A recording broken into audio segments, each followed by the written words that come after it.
As many of you face higher electric bills, in an effort to stay cool in all this extreme heat, PG&E customers can expect to pay more. Today, the California Public Utilities Commission allowed PG&E to increase their funding on expansion projects. ABC 10's Devin Truby listened in on that meeting and talked with experts about the impact on customers.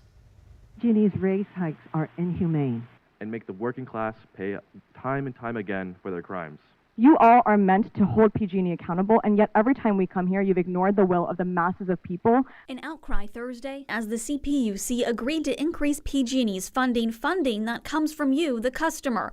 PG&E says the potential impact to a typical non-care customer's bill from the decision in 2025 is $1.40, 2026 $2.20, and in 2027 $3.10. The utility company says the increases are for quicker expansion, so new homes can have energy and to add more charging stations for electric cars. Quote, "Will help us energize more customers faster. There is still much work to do. We want to connect our customers to the grid as quickly as possible and help power Californians' clean energy future. Additional resources are needed to meet the growing demand." We've built in a key consumer protection that prohibits PG&E from recovering costs until projects are placed into service and operating.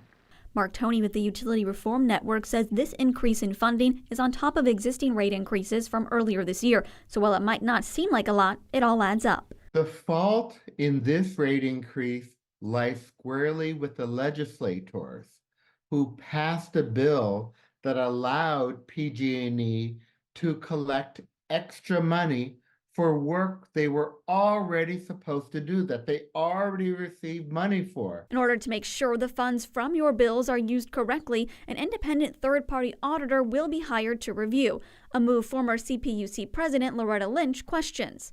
Let's have them do it first and then pay, instead of overpay based on their crazy estimates, while the ratepayers continue to pay and PG&E continues to profit. The PUC just says how high when PG&E says jump. Lynch agrees expansion is important, but the commission should make PG&E cut their budget, not just allow them to take more money. Reporting in Sacramento, Devin Truby, ABC 10.